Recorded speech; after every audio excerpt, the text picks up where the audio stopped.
Algumas pessoas têm me perguntado o que é ser professor substituto. Porque na maioria das vezes as pessoas entram, por exemplo, numa instituição, numa faculdade, numa escola, num instituto, alguma coisa do tipo assim, e encontram ali o quê? Encontram um professor. E o professor não explica muitas vezes se ele é efetivo ou se ele é um professor contratado. E o professor substituto nada mais é do que um professor contratado por um certo tempo. No meu caso, eu sou um professor substituto no escopo federal. Eu dou aula num instituto federal, substituindo um outro professor que foi se qualificar na área de química. Então eu estou substituindo esse professor. A vaga é desse professor. Eu não vou ficar lá para sempre. Só que ele pode ficar por vários anos fora. Pode ser que ele fique por 4 anos fora, que é o tempo, por exemplo, de um doutorado.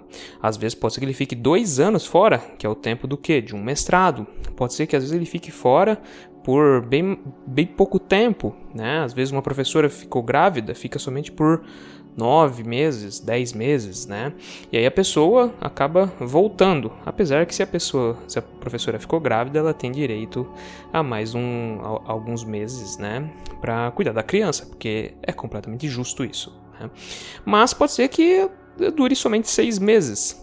Por quê? Porque o dono da vaga pode retornar. Às vezes ele estava no exterior, ele poderia estar fazendo um pós-doc de 1 ano, um pós-doc de 6 meses, foi para o exterior fazer, ou dentro do Brasil mesmo, fazer um estágio, ou está trabalhando como professor convidado. Então, isso aí faz com que o professor substituto tenha um tempo limitado dentro da instituição. Então, basicamente, o professor substituto é no escopo público. Então, pode ser tanto no ensino médio quanto no ensino superior, assim como também no ensino fundamental, é claro. Mas ele tem um tempo limitado. Como que funciona esse tempo? Em geral, um professor substituto, ele fica por 1 ano como o substituto de um outro professor. Ou então, ele fica por 1 ano ocupando uma vaga que não tem um professor. Vai abrir o concurso ainda. Então a pessoa fica lá dando aula por 1 ano. E pode ser prorrogável para mais 1 ano, caso a pessoa que está substituindo não retorne. Por exemplo, a pessoa foi fazer um doutorado. São 4 anos de doutorado. Você fica dando aula por 1 ano. Como essa pessoa não vai voltar, a instituição ela tem o poder de te prorrogar por mais 1 ano. Só que, depois de 2 anos, acabou. Você não tem mais como prorrogar o seu contrato. E por que isso? Porque na esfera municipal, estadual ou federal, se você trabalha por 3 anos, você ganha estabilidade. Então, o que acontece? Eles criam um tempo limitado para você, de 2 anos no máximo. E aí que vem um grande problema, que é o seguinte: como eu estou trabalhando na esfera federal, eu fico limitado por 2 anos para prestar um processo seletivo como professor substituto, de novo, dentro da esfera federal. Então vamos dizer que eu termino aqui os 2 anos substituindo um professor. Dentro da esfera federal, vamos dizer que numa universidade federal, abre um processo seletivo, notem que não é concurso, é processo seletivo para a ocupação de uma vaga. E aí eu não posso prestar. Por quê? Porque eu fiz dentro da esfera federal. Se abrir na esfera pública estadual, aí eu posso prestar normalmente, porque não é a mesma esfera. Mas dentro do escopo público federal, assim como também seria no escopo público estadual ou municipal, você acaba ficando limitado por esses 2 anos. Então, esse que é o grande problema da atividade de professor substituto, porque você fica travado por 2 anos. Entretanto, não vou dizer que é ruim a vida de professor substituto. A vida de professor substituto ela é muito puxada, porque você dá muitas aulas que às vezes eram para ser outros professores que deveriam dar.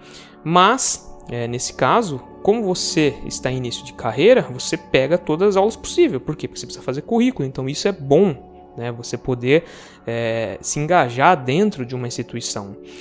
qual que é um pequeno problema que a gente tem? É que às vezes a gente não consegue fazer parte de projetos que existem dentro da instituição, porque às vezes eles são vedados para professores efetivos. Então fica mais difícil da gente poder desenvolver projetos, pesquisas, na maioria das vezes. Mas a gente tem bastante aproveitamento com aulas, e isso é muito legal para o currículo, porque logo, o que acontece? Começa a abrir concursos, e nos concursos vão cobrar tanto produção, né, como, por exemplo, artigos, né, ou, por exemplo, estágios, mas também tempo de docência. Quem tem mais tempo de docência tem mais experiência. Quem tem mais experiência tem mais chance de passar no concurso, né? Em diversos aspectos, seja na análise de currículo, seja na prova didática. Por quê? Porque como você está dando um monte de aula, você fica acostumado a preparar aula. Então isso é muito importante. Por isso que eu falo que ser professor substituto não é ruim nesse aspecto. É ruim em dois aspectos. O aspecto que eu expliquei anteriormente, que você fica travado dentro da esfera, né, que você, se você quiser tentar ser professor substituto de novo, você tem que migrar de esfera, eu estou na esfera federal, teria que ir para a esfera ou municipal ou estadual, né? Mas o segundo problema é o salário. Obviamente, o salário é muito acima, tá? Muito acima do escopo nacional, do salário mínimo nacional, né? É bem acima. Como eu, por exemplo, tenho doutorado, o meu piso salarial é em torno de R$5.000. Então, o simples fato de você ter o título de doutor, seu salário já sobe bastante de nível. Então, o salário não é tão ruim. Mas um professor efetivo, em geral, ganha o dobro disso, né? Então, você acaba vendo que, às vezes, você trabalha mais, você se desgasta mais, tem menos tempo para ficar na instituição, então você não consegue formar laços tão firmes, né? E acaba recebendo menos, né? Um salário inferior.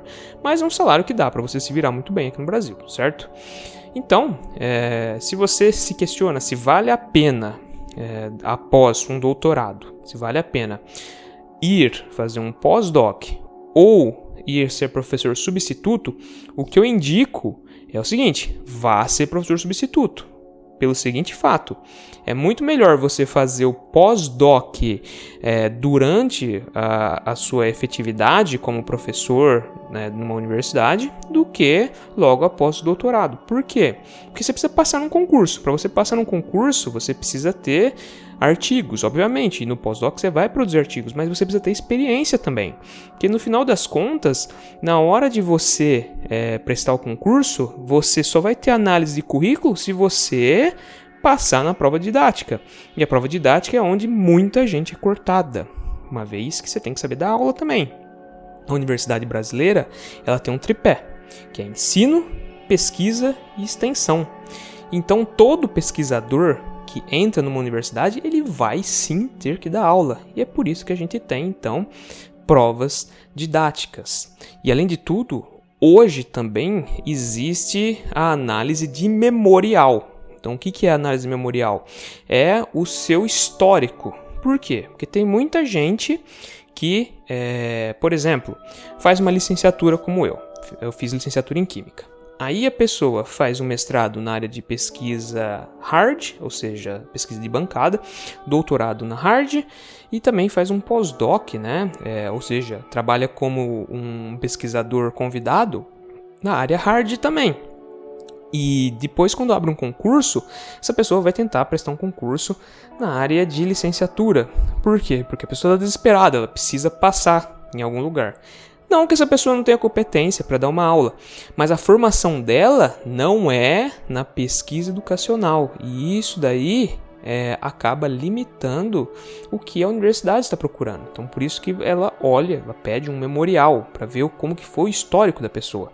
E aí, nesse memorial, será apresentado toda a pesquisa que ela fez e também os artigos que foram publicados. Então, vai ver se todo o histórico da pessoa e o que ela produziu é comprovado. Então, depois você tem que apresentar esses documentos, obviamente. Você põe lá, coloca num documento também à parte, um sumário de todas as coisas que você produziu, e depois, no dia de uma análise de currículo, as pessoas da banca vão analisar isso aí também. Então, hoje, além de você ter que dar aula, você tem que comprovar. E eu acho isso muito bom. Por quê? Porque explodiu pelo Brasil vários cursos de quê? De complementação pedagógica. Só que complementação pedagógica não é licenciatura. Complementação pedagógica, eu já vi gente falando, estou à procura de uma complementação pedagógica de 6 meses, tá? Então imagina a situação. A pessoa é formada, por exemplo, em geografia, tá? E aí abriu ela vê que começa a abrir muitos processos seletivos, muitos concursos para professores da área de licenciatura em geografia, né? Ou poderia ser qualquer outra área. O que acontece? Ela vai lá e ela faz 6 meses de uma complementação pedagógica e acha que já é o grande licenciado.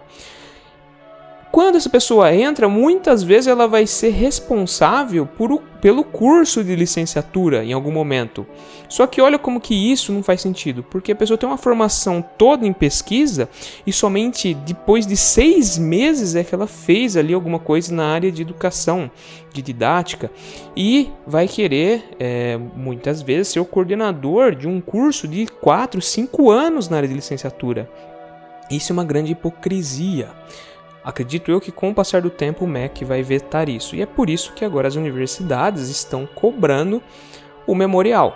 Porque não faz sentido mais você colocar dentro das universidades o quê? Colocar pessoas que têm uma complementação pedagógica de 6 meses, 1 ano, trabalhando com um pouco de didática, fez um estágio de algumas horas, e isso daí já ser suficiente para ela se tornar um professor e fazer pesquisa nessa área. O que mostra que muitas vezes as pessoas estão desesperadas, as pessoas estão prestando concurso na área delas, mesmo sem ter a qualificação específica. Então há essa necessidade avaliativa atualmente. O número de pessoas graduadas no país, assim como pós-graduadas, aumentou muito.